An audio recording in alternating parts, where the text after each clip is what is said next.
my name is Lauren Epstein. I'm your host here at the Lauren Epstein Show. Welcome back to another episode. We are here at Unleash in sometimes sunny, sometimes cloudy Amsterdam, Holland. It's been an amazing conference. I think everyone's going at like a million miles an hour, checking out all of the talks.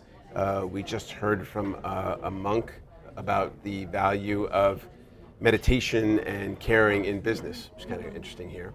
And today I've got two very special guests. So a returning guest and a good friend, and also our sponsor, as well as a professional in talent acquisition. So we're going to be talking about talent acquisition, the problems that we're all kind of facing, and towards the end of the show, kind of what some of the solutions are and how are people correcting for it. So let me introduce my guests. First, I'd like to introduce Tracey Allison. Tracey, welcome to the show. Thank you. Great to be here. Tracey is the Director of Global Talent for Avery Dennison.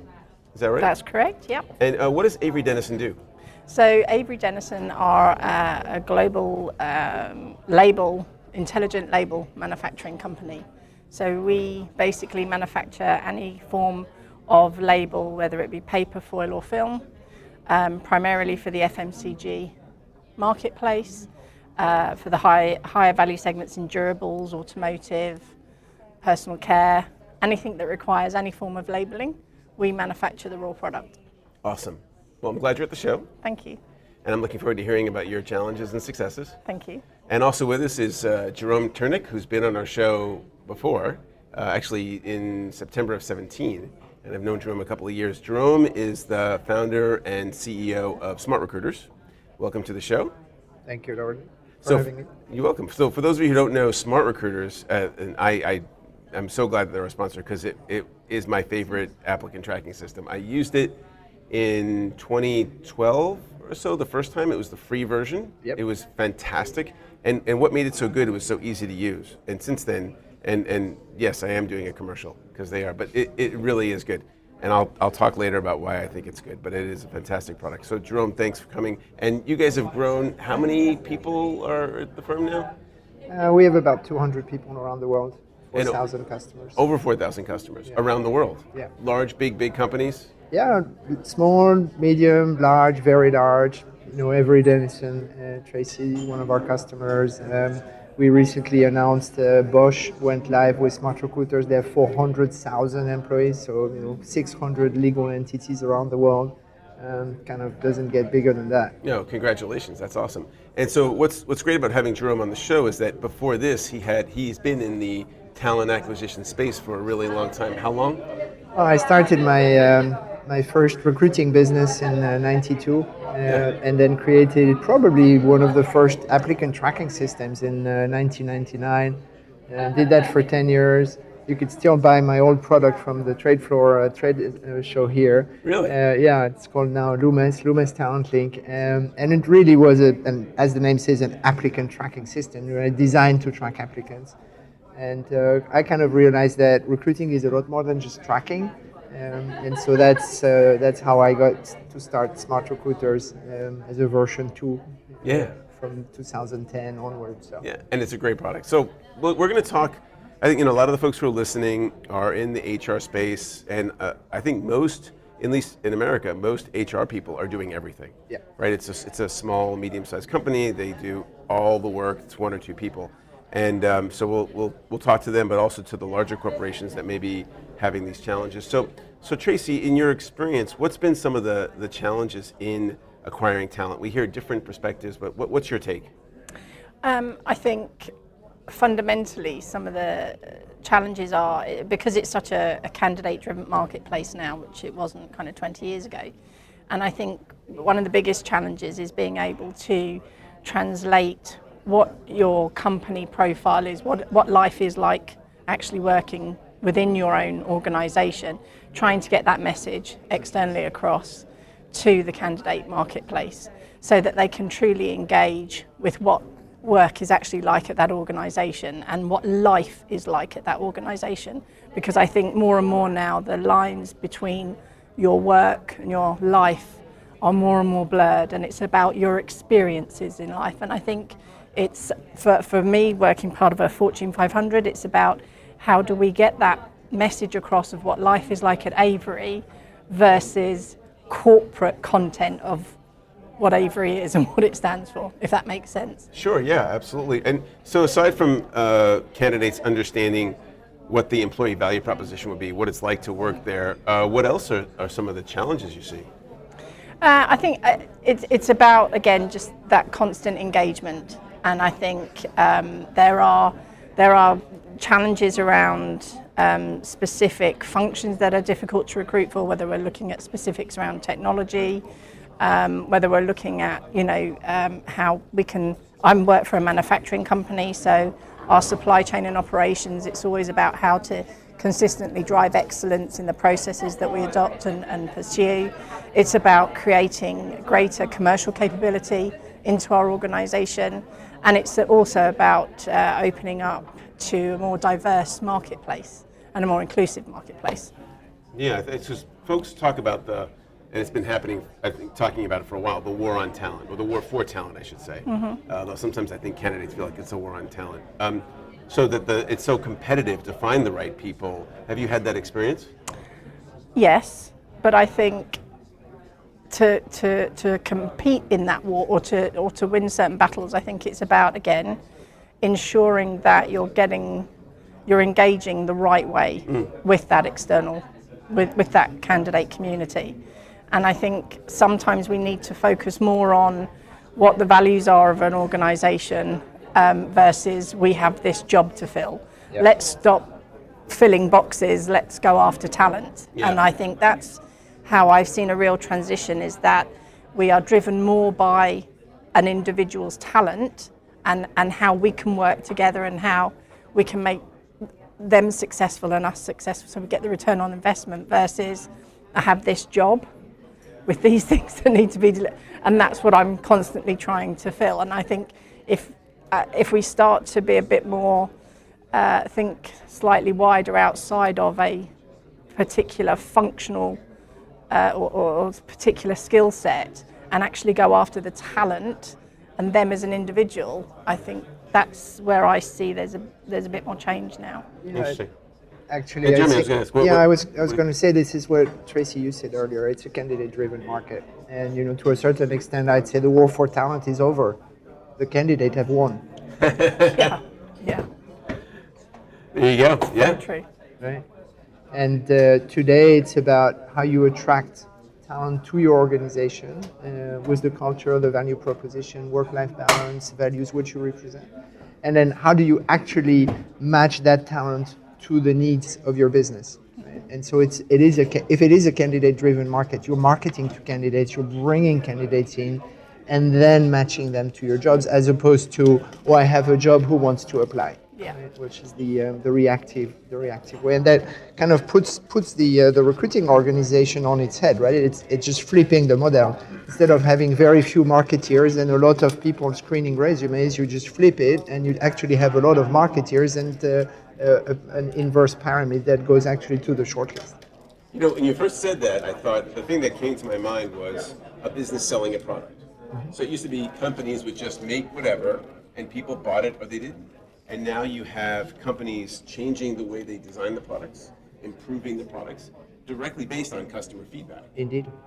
Which is kind of cool. I had an experience, I'm staying at the Holiday Inn here, and we checked in, and I noticed that the stink was like overflowing. It was blocked up, and the air conditioner wasn't working, and they sent me an email to, what's your feedback?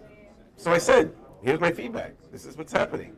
And like in a minute, the woman downstairs called me and said, what can we do? I was like, what? What do you mean? She said, well, you just, how can we? I was like, yeah, sure, come up and fix it. And they fixed it. It was extraordinary. I've actually never had that experience where I've been asked the feedback like the moment that I gave it, and got the repair like the moment that it happened. And that makes me feel like, okay, well, I'll be back. I'll be back. Yeah, I'll definitely be back. Yeah. So we're going to take a quick break while we go to our sponsorship break.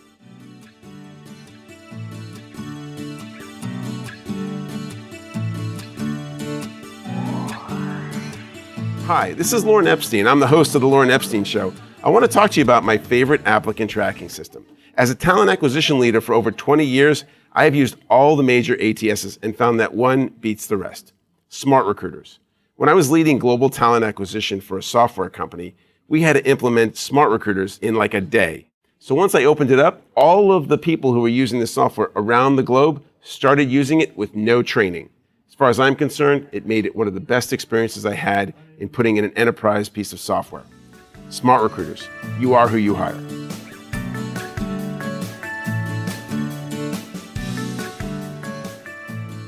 Welcome back. I'm your host, Lauren Epstein. You're listening to The Lauren Epstein Show here at Unleash, which is now sunny, thank you. And I'm with my guests, Tracey Allison, who's the Director of Global Talent at Avery Dennison, and Jerome Turnick, who is the CEO and founder of Smart Recruiters. And we were talking about kind of how companies are being more responsive to product development, and now companies are being more responsive to talent acquisition. So what do you see, Jerome, as some of the challenges, all the challenges that companies are facing? I think it's good for folks to hear it because I know that someone's like, yeah, I have that problem, and I can't believe everyone has that problem. I think when you look at talent acquisition, the goal is simple. We call it hiring success, and it's the ability to attract, select, and hire amazing talent on demand. If you're the head of talent acquisition, you show up, you tell to the CEO, hey, by the way, boss, we have the ability to attract, select, and hire amazing talent on demand, then you're going to get a big smile on that face, right? And when you say, okay, so what are the challenges to achieve that hiring success? We break down the challenges in three core categories, which is one, how do you find candidates, engage with them? That's a marketing challenge. And this is what Tracey was speaking to earlier. It's really about thinking of recruiting as a marketing function and having different channels, inbound or outbound, referrals, advertising, events, nurture, talent pools, like all of this. If you describe that to your CMO, they'll be like, yeah, I do the same, right? It's really a marketing challenge. And most recruiting functions are not equipped as marketing department. Second, it's about the hiring teams and the hiring managers. And that collaboration, the relationship that recruiting and HR have with the manager, that is in many ways broken. It doesn't get supported by proper technology. There's no real collaboration. The criteria on which people are being interviewed, evaluated, just doesn't fit. And so you gotta make sure you have the right hiring team.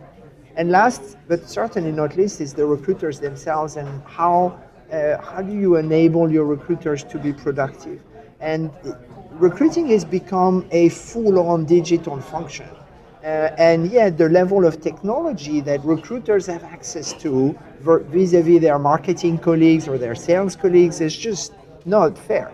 They have to use usually outdated systems. They get resumes in emails. They maintain spreadsheets. Everybody has pressure. Where are my candidates? And it's just not fair.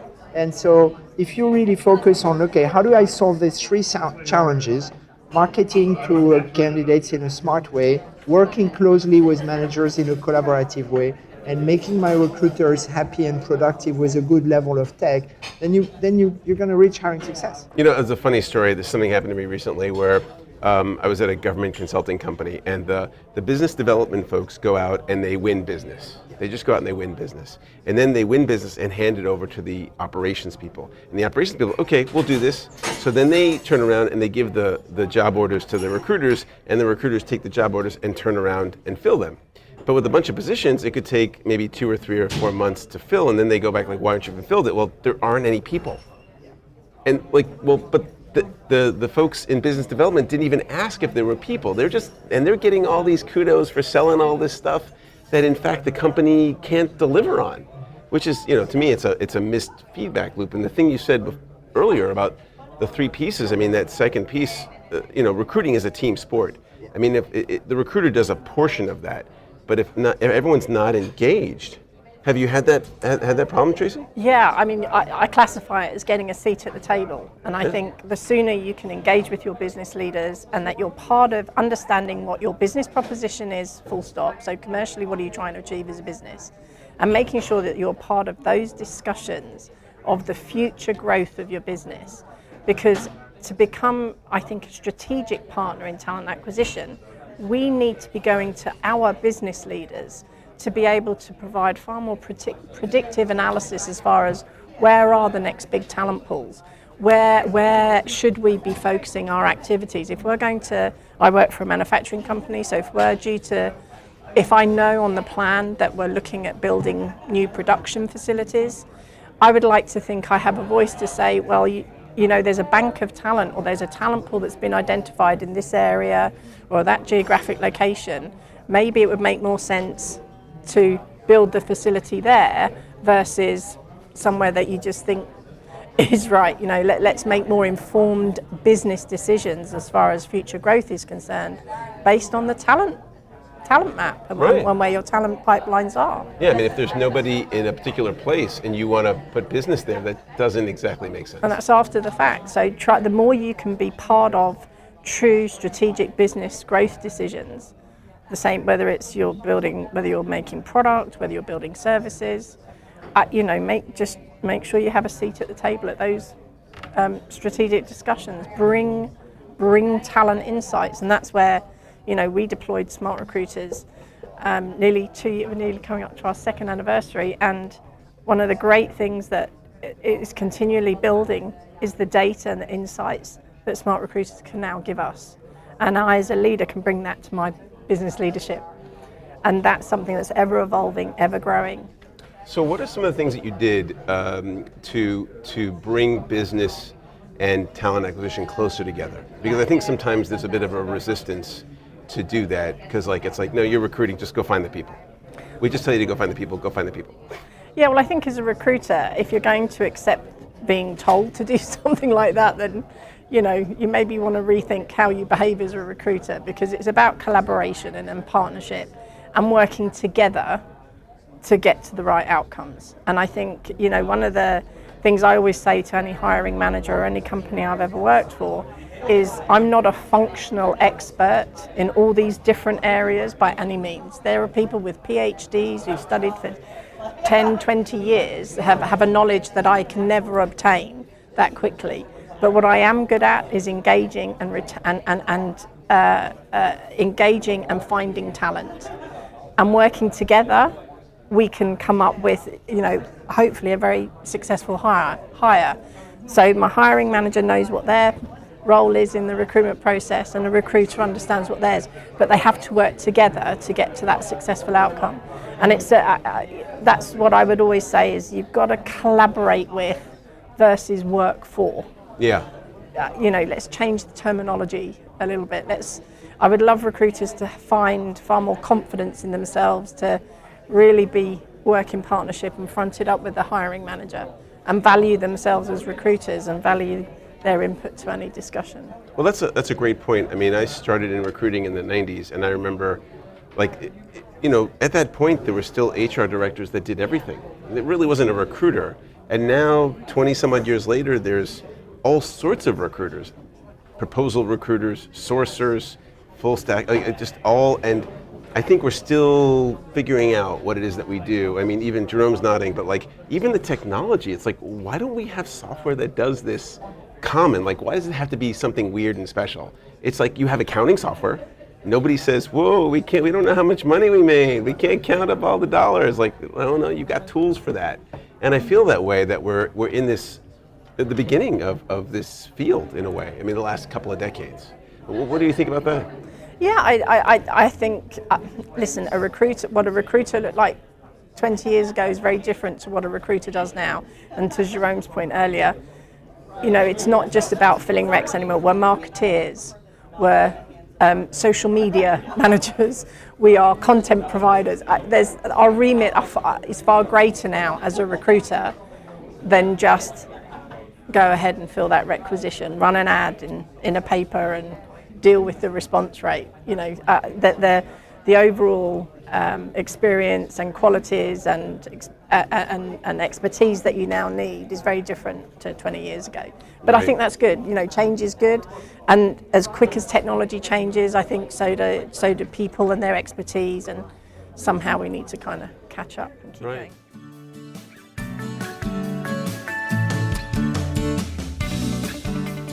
Hi, this is Lauren Epstein, the host of The Lauren Epstein Show. I want to talk to you about my favorite applicant tracking system. As a talent acquisition leader for over 20 years, I've used all the major ATSs, and I found that one beats the rest. Smart recruiters, they connect people with the right jobs at scale. One of my favorite things about Smart Recruiters software is that all of their developers are from Eastern Europe. And while you might think that's not a big deal, they're all taught high-level mathematics in high school, which makes them excellent developers. Also, their software is developed in microcoding, meaning that all the pieces of the software are segmented so that when they work on something, it doesn't negatively impact the rest of the development. Another thing I like about Smart Recruiters is that when you become a customer, you get access to a portal where you can say, hey, I'm a customer and I'd like you to change this piece of the software to do this. And then other users chime in and say if they like it or not. So it's a great feedback loop. If all of the customers or majority of the customers want a new feature, it happens. So I highly recommend Smart Recruiters as your applicant tracking system, no matter how big you are. In fact, if you're a really small company, they've got a free version that lets you post a couple of jobs and then all the way up to large enterprise software. Smart Recruiters, you are who you hire.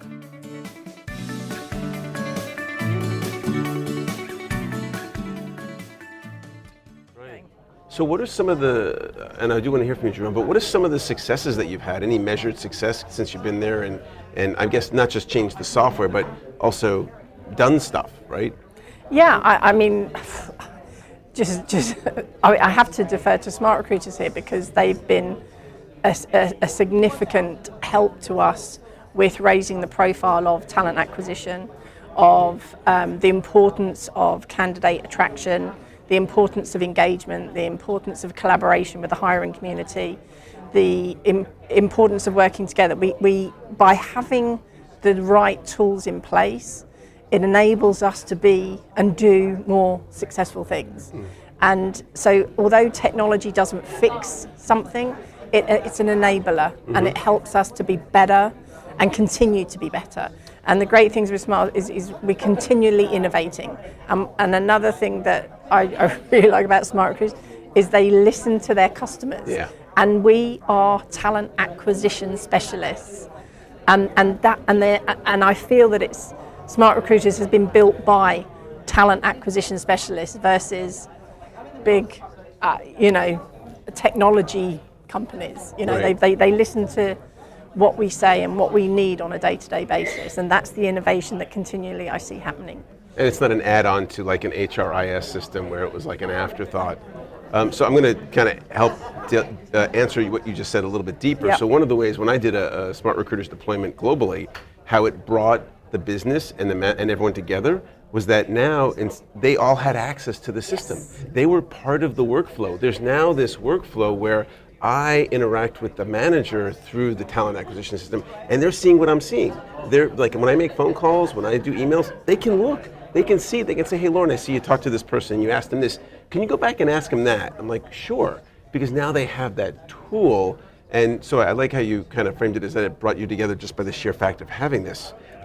What's been the experience, Jerome, of other clients around just, bringing business and recruiting closer? Clearly, it's like a phenomena. Yeah, I think you're pointing exactly at the right thing here. Is that to Tracey's point, technology is an enabler here in making the collaboration between recruiters and hiring managers possible. And you know what? Actually, managers, they really want to hire great people. And recruiters, they really want to hire great people, right? And if you put them together in one place where they can actually work together, then suddenly you don't have that, you're the service center, I'm the customer, send me the resumes, they better be good ones, right? Which is kind of the attitude. Totally. Now you actually have both people in the system looking at the same rec and the same candidates, and they're like partnering. Now you're like shoulder to shoulder. I'm in recruiting, I'm the marketer, I fill in the pipe, you're the sales guy, right? You're the one that's gonna close the candidate, and we work together and we are successful together. I think really they're bringing and building a technology that managers use every day, love using, have on their phone every morning, has been a complete revolution for customers. It's funny you say that. I don't think I've ever really seen ATS or even Smart Recruiters as bringing it together. I mean, it does it, but I never really thought of that as a dimension of an ATS pulling the business and talent acquisition together, which is critical. Right? We're saying that's critical. So, one of the things that we're talking about a lot now is in hiring is how bias affects hiring, how folks want to increase their not only their diversity but the inclusion of people at the workplace. What have you done, Tracey, in those dimensions around recruiting? Well, it's really interesting you're asking me that question, because I attended a session this morning by Bill Borman and about diversity and inclusion. Bill's great. He's actually going to be on the show later. Phenomenal, and he just did a fantastic presentation. And he really kind of pushes the boundaries, and I totally get where he's coming from with regards to sometimes we can drive exclusion with our diversity tactics. And as a large corporation, we have done exactly as Bill attested to earlier, that we've kind of been driven by our gender diversity metrics, and again, the word metrics keeps coming in. I work for a manufacturing company, so we're kind of very dashboard run and things to tick off and achieve, and we've put numbers in place. And I think we kind of and we did other things like in talent acquisition. The TA team, we are tasked at trying to get to that 50-50 diverse source mix.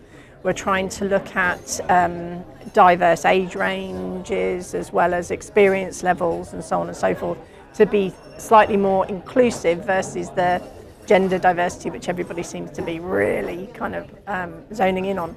But I do think we have to, and I'm going to go back and rethink slightly some of these inclusion tactics we should be looking at as well, and making sure that we are recruiting and engaging with the best engineering talent, irrelevant race, colour, creed, gender, religious belief. It shouldn't matter. That isn't the main thing. It's about getting the best talent. So there are lots of things we've done. We've introduced dashboards around age, experience, gender, ethnicity. We've covered all those things, all the tick boxes that the large corporates have done, and we do more. Do you have an example of how any one of those has changed the workforce that's currently in place, or productivity, or anything? Well, certainly for our R&D organisation, a real live example. We pretty much, when we hired a new CTO, that we basically introduced a brand new layer of leadership regionally across Europe, Middle East, Asia and North America. What we wanted to do was positively focus on gender around that area, and now every one of our leaders in those regions now are female. Nice. That's it's great. Nice, but I want to make, and we did, and I can honestly say we hired the best and the most qualified talent, but I also want to make sure that there's not that kind of corridor conversations that this is our woman quota. Right. And so, it's balancing, doing the right thing for the right reasons, sure, and not becoming exclusive. Yeah, we'll talk about that in a second. We're going to take a quick commercial break. You're listening to The Lauren Epstein Show. I'm your host, Lauren Epstein, here at Unleash. And of course, we're being sponsored by Smart Recruiters. Thank you very much. And we'll be back in just a second.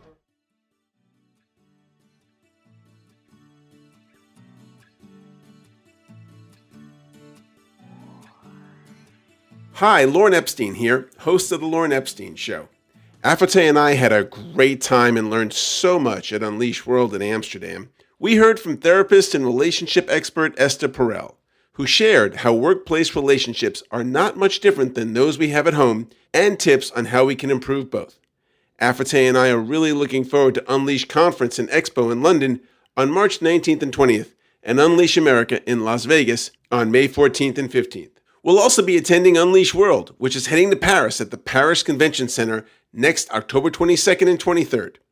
Get more information and register today at unleashgroup.io. A bientôt à Paris. Hi, my name's Lauren Epstein. I'm the host of The Lauren Epstein Show. And I want to talk to you about my favorite applicant tracking system. I have been a recruiter since 1996, and I've used a ton of software. The one that I always prefer now is Smart Recruiters. And the reason is that it's unbelievably easy to use. It integrates with every piece of software out there, and it is incredibly reliable. One of the things they do is once you become a user, they have a portal that you can go to and say, hey, I want this new feature. And then all the other users vote on it. And then the developers take that new feature and bake it into the software. And it's amazing. They have releases every couple of months. I highly recommend you check out Smart Recruiter. And if you're really small, that's great because they have a free version. So get your free version of Smart Recruiters now at smartrecruiters.com. Smart Recruiters, you are who you hire.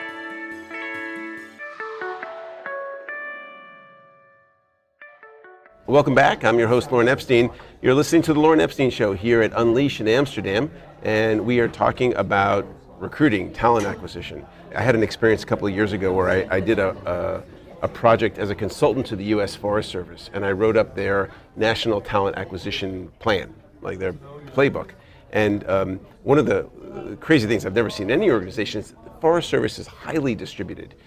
You'll have 10 people who work for the Forest Service 200 miles away from anybody.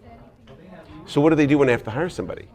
Well, they'll like look around and say, okay, who knows somebody who wants to work here? And John will say, well, my cousin Bob needs a job. So they hire Bob. But now you have the forest being, basically homogeneous white guys, right? And then when you look at a map, and I looked at a map of where like African Americans, like those other minorities live, they're not where the forests are. And because of the history, African Americans don't want to work in the forest. They want to work in an office.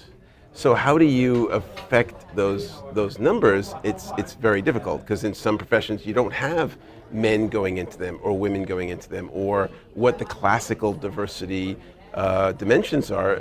Jerome, what do you think? I mean, how do we, and I get the idea of diversity of thought, but what do we do? Like what's your vision or what are your thoughts about that? I think you have to do two things. One is get a diverse pipeline of candidates. And that means you have to go the extra mile to source candidates from minorities or from underrepresented groups. And it's not good enough to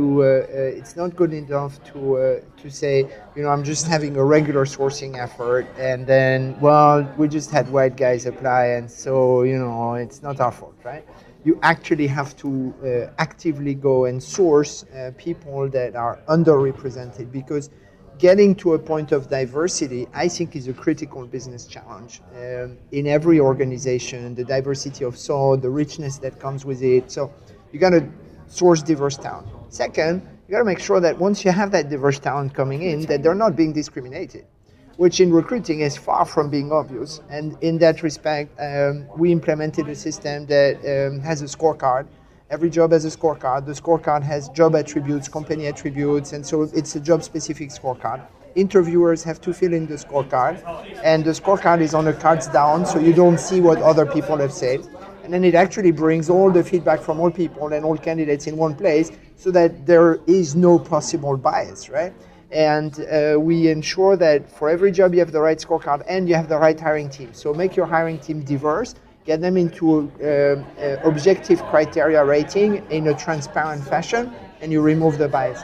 And I think if you just do those two things, diverse sourcing and no bias recruiting, you're actually in good shape. And then you can start with inclusion, which is really the bigger topic. So one of the things that I've done to in the recruiting space is to have the hiring team meet beforehand, before every interview, and just say, what are we hiring for? Because I've noticed over the years, I'd say, so what were you looking for? And one person would say, well, they didn't have this, but that wasn't even part of it. So to get everyone on the same page, there's a whole lot of work being done on kind of getting people present and not biased. Surgeons who would be doing a surgery before they started, would take a step back, physically take a step back, and everyone would introduce themselves and say what they're there to do.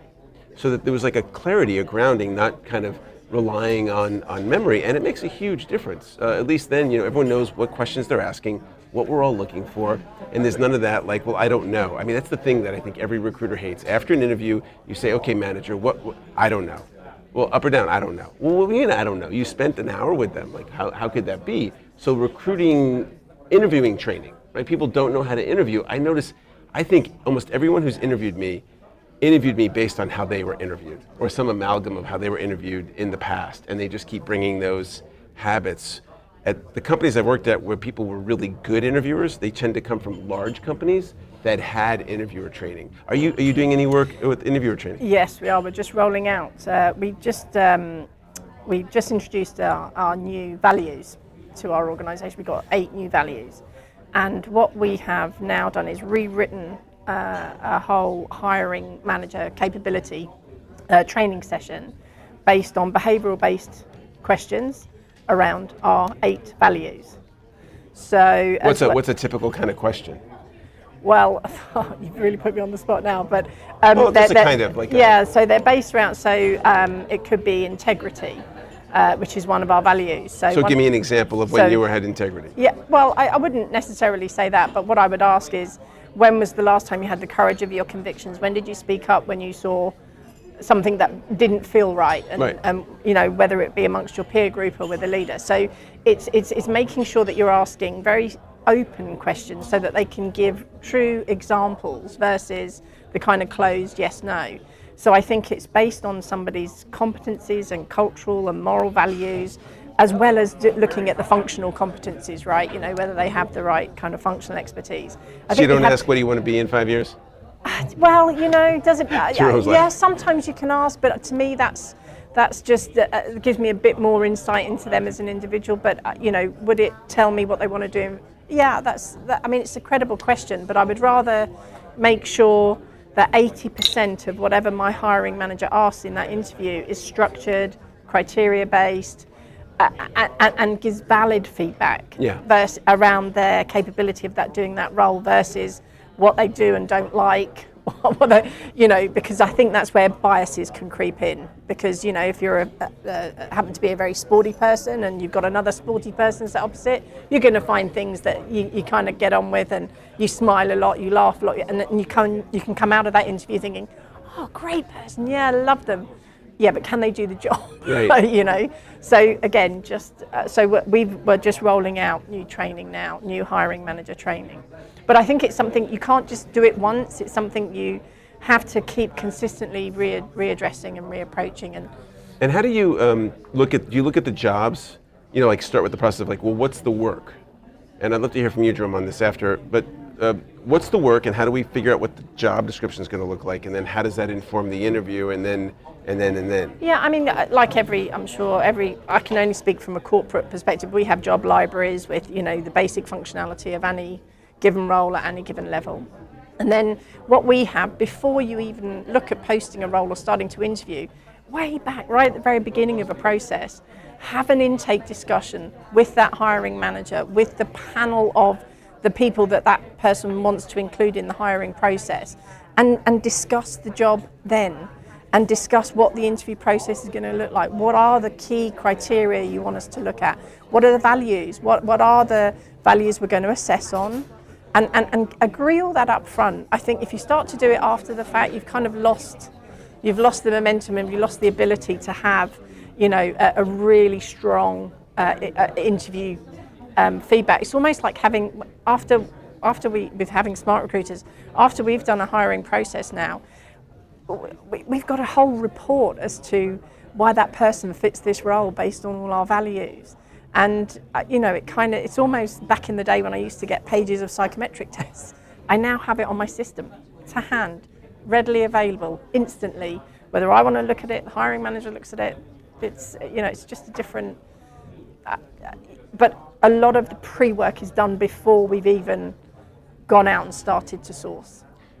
Jerome, what are your thoughts on the process leading up to the sourcing? So when a company's like, okay, well, we think we need to hire somebody, what should they be thinking about? What steps should they be taking to get to the point where they're doing that recruiting piece and posting that job that's as good as it could be? So in an ideal world, they actually have built a talent pool and they have a bunch of ready to hire candidates that are warm and interested. And when the job is created, it gets automatically distributed to 15 matching candidates. 4 of them express interest and come next week for interview. Right? That's how it should be. Right. And it's actually not that difficult to do. Right. If you have ongoing hires, it's actually not difficult. Like, I'll take an example. We have our R&D team up in Krakow, Poland. Very competitive market, super hard to hire. In particular, front-end engineer, those who build the screens, right, the user interface. And so we were struggling with it, and then we ended up hiring a recruiter, or as a recruiter, someone who's a community manager, no background in recruiting whatsoever.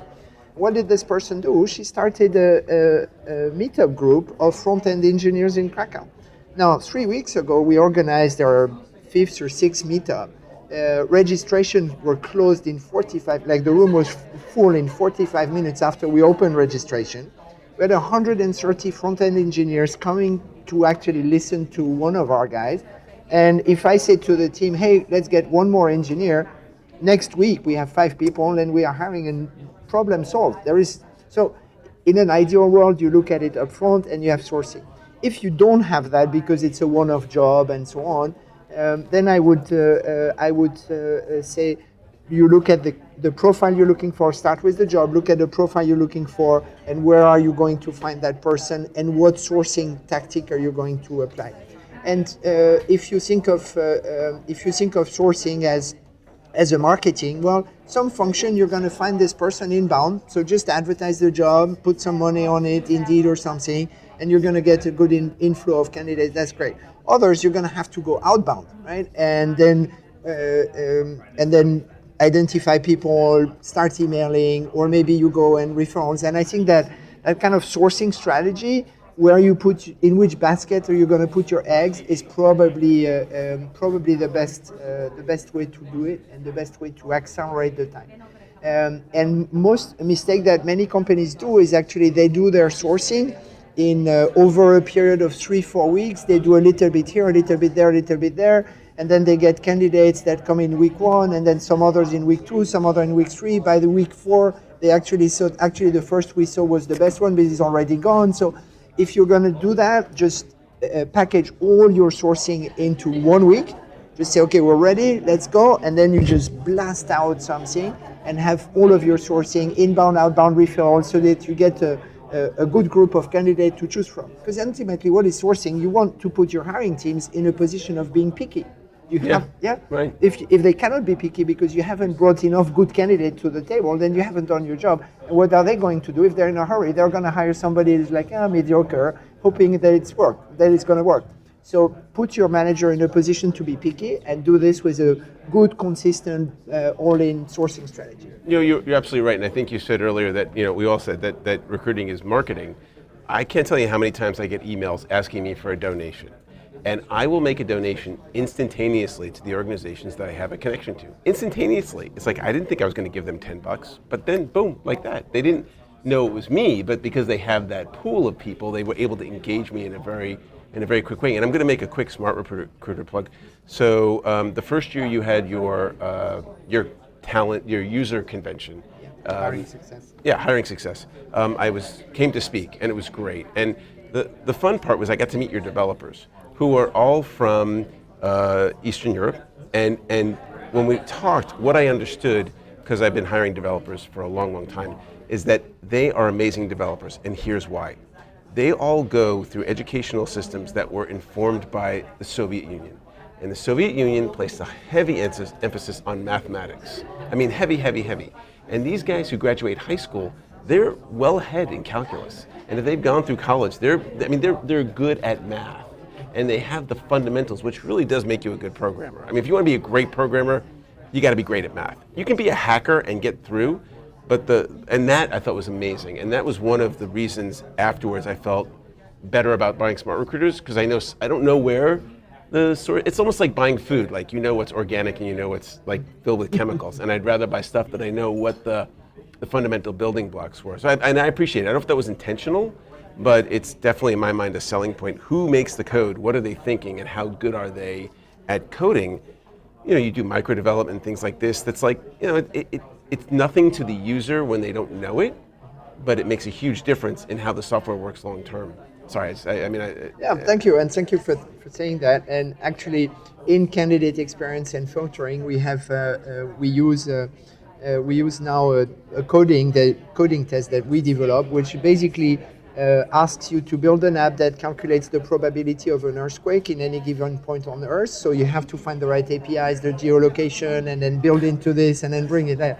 You should see candidates like doing this exercise in real time, being sweaty and everything, right? But the point here is that we bring those people to a point where they actually can contribute in the interview process. And whenever we have someone that we do not hire out of that, the reaction is always the same. I'll be back. Like, I did not pass, I was not good enough, my code was not clean enough, but thank you, that's the best interview process I've had, and I'll try and improve, and I'll try and come back.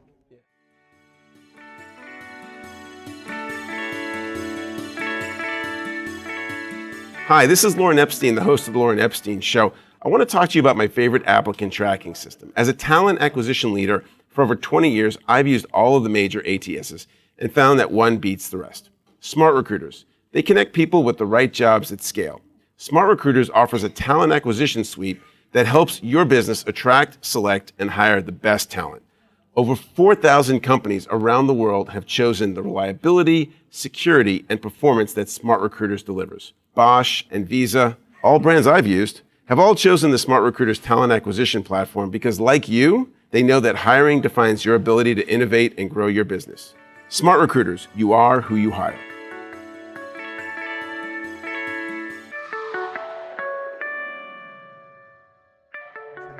Yeah, I mean, we're talking about interviewing, and I'm going to share something. So I had to interview a team. I had to staff up recruiters for our India facilities. And so what I did was I spent like 5 or 6 weeks Skyping maybe 120 or 30 recruiters from India at 6 o'clock in the morning and 9 o'clock at night. And then I went to India and I brought my down select team, 13 recruiters to one city for one day. And the first thing I had them do is get into pairs and just talk to each other. Just talk. And then after a few minutes, I said, okay, stop talking, and everyone individually stand up and tell everyone in the room about the person you just met. And so I got to hear them speak, how they communicated, what they heard, how they deciphered. And the second thing I had them do was write job descriptions. I had the VPs there, they wrote job descriptions. And the third thing I had them do was go out and interview. Recruit. They went out into the offices. We gave them computers and access to Naukri, which is the monster of India, and they did it. And we would listen in on their phone calls, and it was fantastic. And same experience. The recruiters who really got into it were appreciative of they got to demonstrate their skills. Yes. And I think in the United States when we hire football players, they have to be we measure them, we test them, we look at them. We don't talk to them. You don't ask a football player what questions, and even then we make mistakes. And I think that's the other thing. I want to talk about this. Fundamentally, we can hire the best person who passes all of everything, and they look great, and they were great everywhere, and yet it doesn't work out, right? So how do we communicate that to business so that they can understand that this is going to happen? This is important. I don't think business understands that. I think that they think that they're bad or something was bad or the recruiter was bad when it doesn't work out.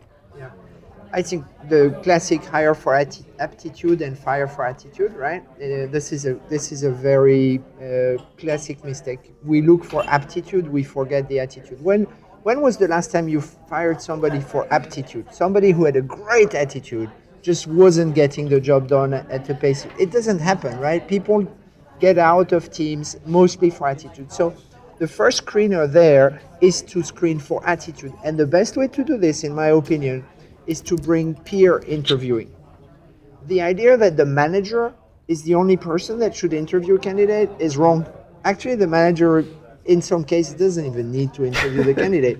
Like if you're going to hire a barista, who will best interview that person? The store manager or the 5 other baristas that are in the same shift? Right, yeah, right? Definitely the 5 other baristas. Definitely, right? Yeah. They know, and you have to stand, and you are this, and this is a half-hour bus to the nearest metro. Like, they know, and they can tell you, like, absolutely clearly that this person's going to work out or not. Real quick story. So in the United States, in the Special Forces, if you get into the Special Forces, your team can kick you out. Like you've gone through everything, you've gone through, and the team say, "No, you don't fit the team," and you're done. You're done. Like that's kind of. And we've introduced 2 peers on every hiring team. And I guarantee At Smart Recruiters. At Smart Recruiters. And when I look through the scorecard and I see the feedback of everybody, and you look at what the peers say in full confidence, in transparency, with a clear scorecard, they are by far the best interviewers. They are so laser focused because they know what it takes to do the job. Because it's the job that either they're doing or they're going to work with. Whereas the manager, is not doing the job, kind of has an idea of what he or she needs and has a bias in there. But the peers are brutally honest and very good at interviewing. So that's my advice of the day: bring a peer into your interview team. I love that. I like the idea of hiring for attitude and bringing coworkers in to actually make the hires. Have you done anything like that? We'll always have a peer as part of the interview process. Yeah, we introduced that a few years ago. But there's some, we've had some discussion about this. There's been some pushback, because sometimes I think if peers, when it comes to attitude, if they do see someone who's maybe too passionate, too lively, and then they start to feel a little bit threatened, we've also just be ready to counter that, because I've also seen peers' feedback where they felt threatened by talent coming in, and I actually and usually the ones who aren't good performers. But so I just think managers sometimes as well, right? But I think that's the whole point of having a very transparent and open interview process and feedback process, because then you can also identify where that just be aware of that as a recruiter or somebody whoever's owning that hiring function. Just be, because that's the only downside of peer interviews. And the same happens with managers sometimes, right? Yeah, like for a manager, sure. I interview you, Lauren, what do you want to do in life? Oh, I want to replace you, Jerome. Yeah. Yeah. Yeah, I've had people say that, and I think the managers like it. I've never Some had do. anyone. Yeah, Not all. I agree with Jerome. Maybe they Not don't tell all. me when they don't like it. They won't tell me. Yeah. Yeah. So one of my favorite interviewers was an engineer at an engineering firm, a real electrical, mechanical kind of engineering firm. And he would ask one question. He would say, "Show me something you did," and the candidate, would diagram a circuit, and then the whole interview would be about, why'd you do this and why'd you do that, and take me down, and they go deep, deep, deep, deep, deep, deep, deep. And we hired like one every 80 interview. I mean, it was crazy. And the feedback that he would get, because I would talk to the candidates, was great. Like you were saying before, I think really good candidates appreciate being interviewed for what it is that they're going to do, and not feeling like it's so off base, so subjective, so like where'd you go to school and who do you know? Like those are maybe not the right, but those things happen. I mean, I know there's a consulting company in Arlington, Virginia, where I live, that will only hire people from 3 or 4 schools. 3 or 4 schools in the whole world. Like how can they grow if that's all the people they're going to hire? And the added benefit of having a peer interview or having a test inside the job interview is that the candidate can also self-select. Because we're all like, how do I select a candidate? Yeah, sure. And how does the candidate select a job? And when we do, this net hiring score that we use to measure quality of hire, and it says, how do you, on a scale of 1 to 10, how happy are you with this candidate? And then we ask the candidate on a scale of 1 to 10, how happy are you with the job? Right? Yeah, because it takes both sides. Yeah. And in many, many cases, the candidates are like, they're not happy with the job. And we're not happy with the job. We have like 5 reasons out of there. The number one reason, by far, the job is not what I was told. Yeah, I've had that experience, yeah. And so if you have an open, transparent peer interview, then the candidate is going to decide knowing exactly what the job and the team is going to feel like. And equally, you are going to decide having the collective emotional and real intelligence of a hiring team to make that hire. Both parties come to an agreement, you have a good hire. So I have favorite interview questions I love to ask. What are yours? Do you have any favorites? I always like to ask the question, especially, I always ask, is there anything you're expecting me to ask that I haven't? don't know why. That's just something that's just stayed with me all the time, and it actually gives me a lot of insight into where their thought process is in the whole interview itself. I find I get quite a lot out of that question. I ask if it's someone that's going to report to me. I ask, how can I make you a better person? What do you expect from me as your manager? Like, how do we interact? And then they start to list what they expect from you as a leader, which is extremely informative of how they think about their own path, their own better self-development, and where they are in life. Yeah. So I have a similar question. I say, if it's a year from now and this works out between us, what did I do right? Yeah. And if it doesn't, what did I do wrong? And then you hear like kind of what their past experiences are, because often people will have bad experiences that they don't want to have again, and they're working towards having that as part of their personal growth. So any parting tips before we wrap up? Tracey, do you have any parting wisdom for our listeners? I would just say try anything that you're doing. If you're a corporation, anything that you're doing on your career portals or any communication that you have externally, be as authentic and as real as possible. Get rid of the corporate jargon. Awesome. Be real. And how can folks reach out to you if you want them to connect with you? They can contact me directly at Avery Dennison, tracy.allison@eu.averydennison.com. I'm on LinkedIn. I'm everywhere. So Awesome. Just don't hesitate. And Jerome, any parting thoughts? Yeah, give your recruiters the technology they need to be successful. Yes, amen to that. And how can folks reach you if they want? I'm on LinkedIn, very responsive, and Jerome at smartrecruiters.com. Awesome. Thank you for the coming and talking to us about talent acquisition. It was great. I enjoyed it.